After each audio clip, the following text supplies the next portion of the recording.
இந்த episode of behind மாத்தி Yosith மாதேவன்ல actor Shivraj நம்ம கூட வர போறாங்க. நிறைய கேள்விகள் கேட்க போறோம். இனிஷியல் டேஸ்ல வந்து அப்பா அண்ட் பையன் சேர்ந்து நடிச்சா நல்லா இருக்கும் அப்படின்னு சொல்லிட்டு நிறைய ஸ்கிரிப்ட்ஸ் அதே மாதிரியே வருது. அதனால நாங்கள் வந்து we choose not to choose all those movies அப்படின்ற மாதிரி சொல்லியிருந்தாங்க. அண்ட் அந்த ப்ரெஷர் இப்பவும் இருக்கா, அதை பற்றி கேட்க போகிறோம். அது மட்டும் இல்லாமல் நாய்கள் ஜாக்கிரதை அப்படின்னு சொல்லிட்டு டாக் பேஸ் பண்ணி ஒரு படம், இப்போ கட்டப்பாவை காணும் ஒரு ஃபிஷ் பேஸ் பண்ண படம். வாட் இஸ் திஸ், அனிமல் லவராகவே மாறிட்டீங்களா? அதனால தான் இந்த படமா, இதனால தான் அந்த படமா, என்ன கனெக்ஷன் இருந்துக்கும் இந்த மாதிரி கேள்விகள் இருக்குது. இந்த சட்டை கலர் வந்து மரூனா இல்லை பீட்ரூட்டா, பீட்ரூட் ப்ளஸ் மரூனா அப்படின்ற ஒரு டவுட் இருக்குது. ஸோ பீட்ரூட் ப்ளஸ் மரூன்னே வச்சுப்போமே, பீட்ரூட் ப்ளஸ் மரூன் கலரில் இருக்கும் இந்த சட்டை Dolphin casuals and formals from T Nagar அவங்க தான் வந்து ஸ்பான்சர் பண்ணியிருக்காங்க. ஸோ அவங்களுக்கு வந்து இந்த நேரத்தில் இந்த அழகான சட்டையை கொடுத்ததுக்கு நன்றி சொல்லிக்கிறோம். இன்டர்வியூ போகலாங்க, சொல்லியாச்சு. மோர் தென் ஒரு ஆல்மோஸ்ட் 200 ஸ்கிரிப்ட்ஸ் பக்கம் கேட்டிருப்பேன். அந்த நாணயமுக்கும் நாய்கள் ஜாக்கிறதுக்கும் இருக்கும் அந்த கேப்பில் சொல்லுவேன். அந்த மாதிரி வச்சா இன்றைக்கி எல்லாருமே கலாய்க்கிறாங்க இல்லையா, பிடிக்கிறது இல்லை. நம்ம மாதம் வர்றதுக்கு முன்னாடி மாதம் ஒரு படம் டெலிபரேட்டாக பண்ணுறதுனா ஆக்சுவலாக அதை அவாய்ட் தான் பண்ணணும். Whole theatre was dancing. பார்த்தீங்கன்னா ஆடுறவங்களாம் பார்த்தீங்கன்னா வந்து லைக் யங்ஸ்டர்ஸு, கொஞ்சம் மிடில் ஏஜ்டு பீப்புள், கிட்ஸு எல்லாருமே எல்லா வயசை சேர்ந்தவங்களும் வந்து ஆடினாங்க. In this episode of A&S Mathi with Madhavan, we have Sibiraj with us. Bro, welcome to the show. வணக்கம். Thank you. எப்படி இருக்கீங்க? நல்லா இருக்கு, நீங்கள் எப்படி இருக்கீங்க? ரொம்ப நல்லா இருக்கேன். அண்ட் கட்டப்பாவை காணும், சத்யா, இந்த மாதிரி பல படங்கள் வருது. அதெல்லாம் பற்றி பேசுறதுக்கு முன்னாடி okay Basha பார்த்தீங்களாமே, N friend.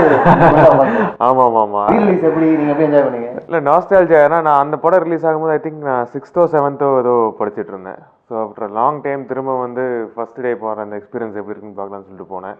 It was electrifying. First day evening show தான் போனேன் மெயின் சத்தியமில். நான் 94 பார்க்கும்போது இருந்ததை விட இப்போ பார்க்கும்போது இன்னுமே வந்து அந்த தேட்டரில் மாஸ் வந்து அதிகமாக இருந்தது.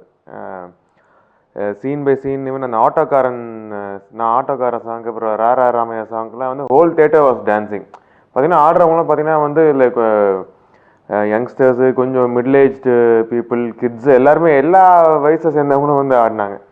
ஸோ தான் அவரோட மேஜிக்.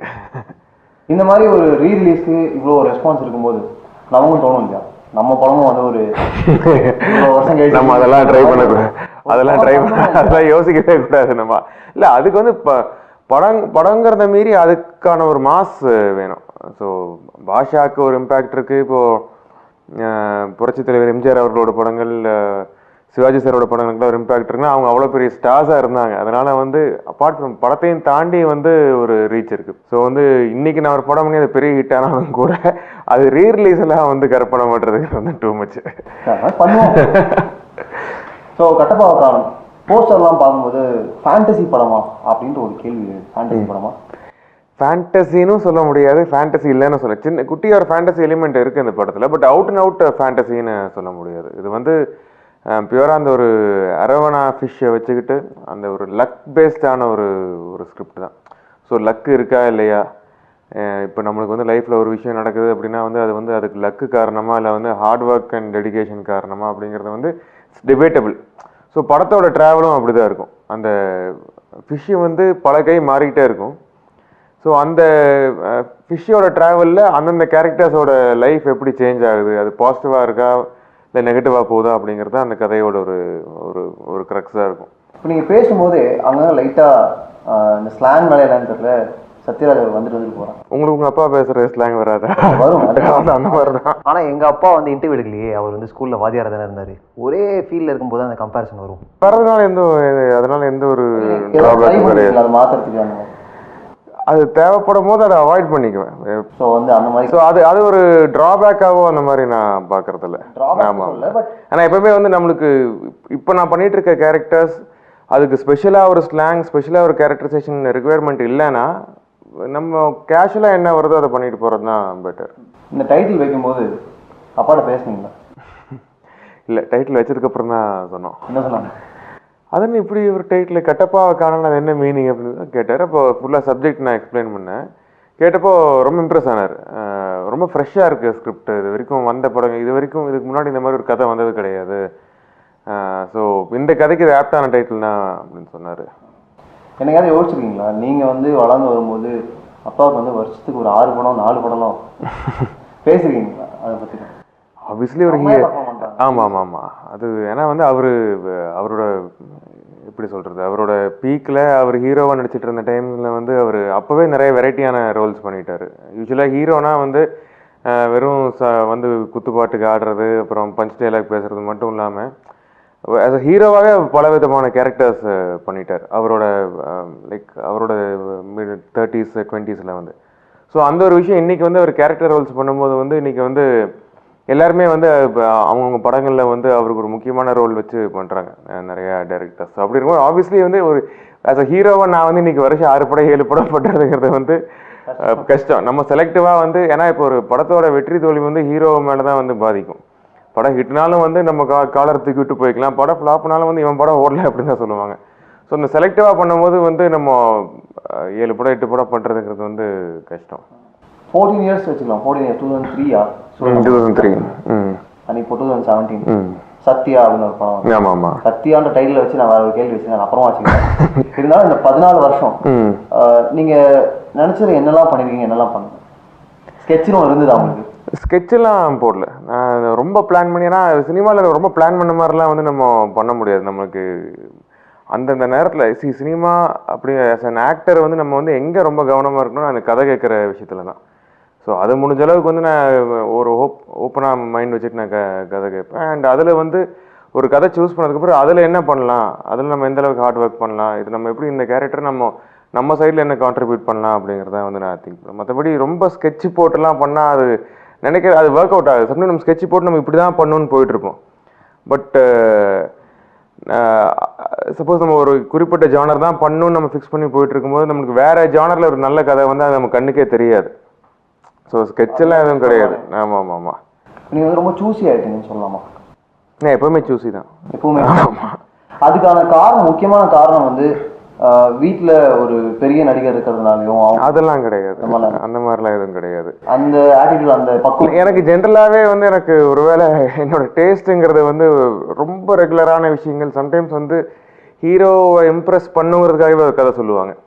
நம்ம நடந்து வரும்போது காற்றெல்லாம் பறக்குது, அந்த மாதிரியான எனக்கு எப்பவுமே அது வந்து நான் அதில் இம்ப்ரெஸ் ஆக மாட்டேன். ஸோ அதுதான் ரீசன். அந்த மாதிரி கதைகள் வந்து வேணாம் சொல்லுவீங்க? அந்த மாதிரி கதைகள் நான் நிறைய வேணாம் தான் சொல்லுவேன். நான் அந்த மாதிரி வச்சா இன்னைக்கு எல்லாருமே கலாய்க்கிறாங்க இல்லையா, பிடிக்கிறது இல்லை. ஸோ நம்ம போய் அது மாதிரி பண்ணிட்டு இருக்க முடியாது. ஒரு மாசம் அவதாரம் வேண்டாமா சிவராஜ்? மாசுங்கிறது தானாக வந்ததுக்கப்புறம் மாஸ் படம் பண்ணலாம். நம்ம மாஸ் வர்றதுக்கு முன்னாடி மாசம் ஒரு படம் ட்ரை பண்ணோம்னா அது ஒர்க் அவுட் ஆகாது. சத்யா முன்னாடியே சொன்னேன் இல்லையா, அந்த பெயருக்கு வந்து ஒரு பவர் இருக்கு. அது என்ன நமக்கே தெரியும். வெள்ளை சட்டை, கையில காப்பு, black tie. Kamal sir Sathya பொறுத்த வரைக்கும் எதனால அந்த டைட்டில் சூஸ் பண்ணோன்னா, சத்யா வந்து ஆக்சுவலாக ரீமேக், ஷனம்ங்கிற தெலுங்கு ஃபிலிமோட ரீமேக். அந்த இயரில் வந்து பெரிய ஒரு பிளாக் பஸ்டரான ஃபிலிம். 2016 தெலுங்குல பெரிய பிளாக் பஸ்டரான படம் வந்து ஷனம். ஸோ அந்த படத்தை பொறுத்த வரைக்கும் அதில் நிறைய ஆர்டிஸ்ட் இருந்தாலும் படத்தோட ஃபுல் வெயிட்டை வந்து தூக்கி கொண்டு போகிறது வந்து ஹீரோ தான். எல்லா ரோல்ஸுக்குமே இம்பார்ட்டன்ஸ் இருந்தாலும் ஹீரோவுக்கு உண்டான ஹீரோவை தான் வந்து அந்த கதையை வந்து தாங்கி பிடிக்கிறான். ஸோ அப்படி இருக்க ஒரு ஹீரோவுக்கு வந்து ஒரு சாலிடான ஒரு நேம் தேவைப்பட்டது. ஸோ ஷூட்டிங் பண்ணும்போது சத்யா சத்யா சத்யாஸ்ன்னு பேசும்போது சரி இதுவே டைட்டிலாக வச்சுட்டா என்ன, ஆக்சுவலாக படம் ஷூட்டிங் முடிஞ்சதுக்கப்புறம் தான் டைட்டிலே ஃபிக்ஸ் பண்ணோம். ஸோ இதுவே டைட்டிலாக வச்சா எப்படி இருக்குன்னு சொல்லிட்டு சரி கமல் சார்கிட்ட தான் டைட்டில் இருக்குது, அவரோட ப்ரொடக்ஷன் கமல் இன்டர்நேஷ்னல் தான் வந்து டைட்டில் இருந்தது. ஸோ அவருக்கு அப்ரோச் பண்ணி இது யூஸ் பண்ணிக்கலாம் அப்படிங்கிற மாதிரி கேட்டோம். உடனே ஓகேன்ட்டார். ஸோ கமல் சாருக்கு ஒரு பெரிய தேங்க்ஸ். ஏன்னா நான் அவரோட மிகப்பெரிய ஒரு ஃபேன். அதுவும் அவரோட படங்கள்லே ரொம்ப பிடிச்சி ஒரு பர்ஃபார்மன்ஸாக வந்து ரொம்ப ரசித்து பார்த்த படம் வந்து சத்யா. ஸோ அந்த டைட்டில் வந்து டெஃபினட்டாக இவ்வளோ பவர்ஃபுல்லான ஒரு டைட்டில் வந்து எனக்கு முன்னாடி நிறைய ஹீரோஸ் கேட்டிருப்பாங்க. கண்டிப்பாக விட்டுருக்க மாட்டாங்க, கண்டிப்பாக நிறைய பேர் கேட்டிருப்பாங்க. பட் இருந்தாலும் அவர் எனக்காக விட்டு கொடுத்தது வந்து ஒரு பெரிய விஷயம். ஸோ கண்டிப்பாக வந்து அந்த அவரோட பேரையும் அந்த படத்தோட அந்த டைட்டிலோட மரியாதையை காப்பாற்றிக்கிற அளவுக்கு இந்த படம் வரணுங்கிறதுல வந்து நாங்கள் வந்து ரொம்ப கவனமாக இருக்கோம். எடுக்கிற முடிவுகள் அந்த மொமெண்ட்டுக்கு வந்து கரெக்டாக அமைஞ்ச நல்லா சொன்னீங்க. இப்போ நாயகர் ஜாதகம் ஒரு எக்ஸாம்பிளாக சொன்னீங்க. அந்த மாதிரி இந்த படத்தோட ஷூட்டிங் எப்போ நடந்த ஒரு சூப்பரான விஷயம், அந்த மொமெண்ட்டில் எடுத்த டெசிஷன் சமயம் எப்படி சொல்லலாம், இது ஒரு யூனிக்கான எக்ஸ்பீரியன்ஸ் தான். ஒரு ஃபிஷ்ஷோட ஒர்க் பண்ணுறோம் அப்படிங்கும்போது வந்து இப்போ டாக் வேறு, ஃபிஷ்ஷுங்கிறது வந்து டேங்க்குள்ளே தான் இருக்கும். ஸோ வந்து நிறைய சீன்ஸில் பார்த்தீங்கன்னா அந்த ஃபிஷ் டேங்க்கு வந்து ஃபோர் கிரவுண்ட்லேயோ இல்லை பேக்ரவுண்ட்லேயோ இருக்கும். அந்த நேரத்தில் வந்து நானும் ஹீரோயினும் இல்லை நானும் மற்ற ஆர்டிஸ்ட் ஏதாவது ஒரு விஷயம் பெர்ஃபார்ம் பண்ணிட்டு இருப்போம். பட் என்னன்னா வந்து கரெக்டாக டைரக்டர் வந்து சார் இந்த டைலாக் சொல்லும்போது ஷிஃப்ட் ஃபோக்கஸ் ஆகும், ஃபிஷ்ஷுக்கு வந்து ஃபோக்கஸ் போகும் அப்படிங்கிற மாதிரி சொல்லுவார். பட் ஃபிஷ் வந்து ஃபோக்கஸுக்கு வராது. ஸோ அதனால நிறையா ஒன் மோர்னு போகிற மாதிரி இருக்கும். நாயகர் ஜாக்கிரதை வந்து ஒரு டாக் கூட அதனால தான் இந்த படம் அவங்க அப்ரோச் பண்ணாங்கன்னு நீங்கள் யோசிக்கிறீங்களா? அதனால தான் அப்ரோச் பண்ணாங்க. அதனால நான் அது சூஸ் பண்ணேங்கிறது கிடையாது. நாயை வச்சு ஒரு படம் பண்ணுறது திரும்ப வந்து டெலிபரேட்டாக இன்னொரு அனிமல் வச்சு பண்ணும் அப்படிங்கிறது கிடையாது. நாயகர் ஜாக்கிரதை படம் கமிட் பண்ணுறதுக்கு முன்னாடி இந்த படத்தோட டைரக்டர் மணி, கட்டப்பாக்கானம் டைரக்டர் பேர் மணி சையோன், அவர் வந்து எனக்கு நாயகர் ஜாக்கிரதை பண்ணுறதுக்கு முன்னாடி ஆக்சுவலாக வந்து நான் ஒரு கம்பேக் ஃபிலிமுக்கு நிறைய கதைகள் கேட்டிருந்தேன். ஒரு மோர் தென் ஒரு ஆல்மோஸ்ட் 200 ஸ்கிரிப்ட்ஸ் பக்கம் கேட்டிருப்பேன். அந்த நாணயமுக்கும் நாயகர் ஜாக்கிரதைக்கும் இருந்த அந்த கேப்பில். ஸோ ஒரு நல்ல ஃபிலிமில் ஒரு கம்பேக் கொடுக்கணுங்கிறதுக்காக அதில் ஒன் ஆஃப் த ஸ்கிரிப்ட்ஸ் வந்து கட்டப்பாக்கானம் படத்தோட டைரக்டர் வந்து வேற ஒரு த்ரில்லர் ஒன்று சொல்லியிருந்தார். பட் அது அந்த நேரத்தில் கொஞ்சம் பட்ஜெட் கன்ஸ்டன்ஸ்னால அது பண்ண முடியாமல் போயிடுச்சு. ஸோ பட் எனக்கு ஆஸ் அ கிரியேட்டராக ஆஸ் அ டைரக்டர் எனக்கு அவர் மேலே ஒரு நல்ல ஒரு கான்ஃபிடன்ஸ் இருந்துச்சு.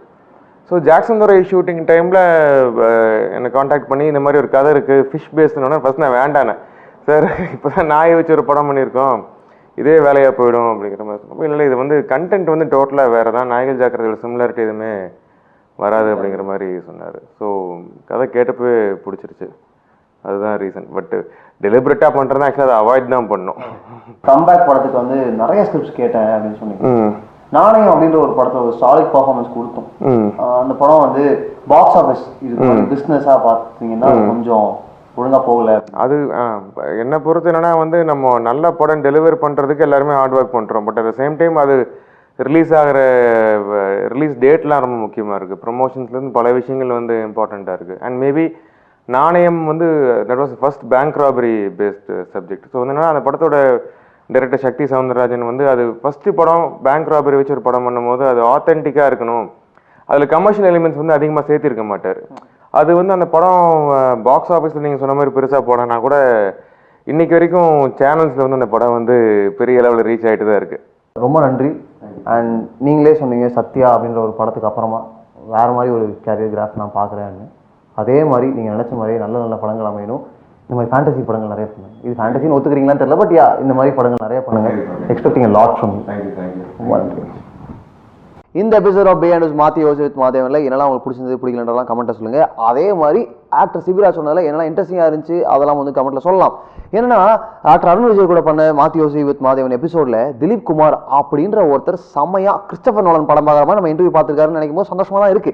இருந்தாலும் அவரோட கேள்வி என்னன்னா, அதில் வந்து அதாவது அந்த வைடு ஃப்ரேமில் ஒரு கிளாக் இருக்கும், கிளாக் டைமிங் மாறிட்டே இருக்கு, எடிட்டர் ப்ரோ கொஞ்சம் பார்த்துக்கோங்க அப்படின்னு சொல்லியிருந்தாங்க. To make that interview to make that whole conversation interesting நாங்கள் வந்து சில கொஸ்டின்ஸ் எல்லாம் முன்னாடி பின்னாடி மாற்றி வச்சிருப்போம். அதனால தான் அந்த டிஃப்ரென்ஸு. உங்களோட கேள்வி வந்து ரொம்ப பிடிச்சிருந்ததுங்க. அதான் முன்னாடியே சொன்னேன் இல்லையா, எங்களோட இன்டர்வியூவும் ரொம்ப அப்படி அனலைஸ் பண்ணி டைமிங்லாம் நோட் பண்ணிங்க பாருங்கள். தேங்க்யூ திலீப் குமார், உங்களோட கன்சர்னுக்கு நன்றி.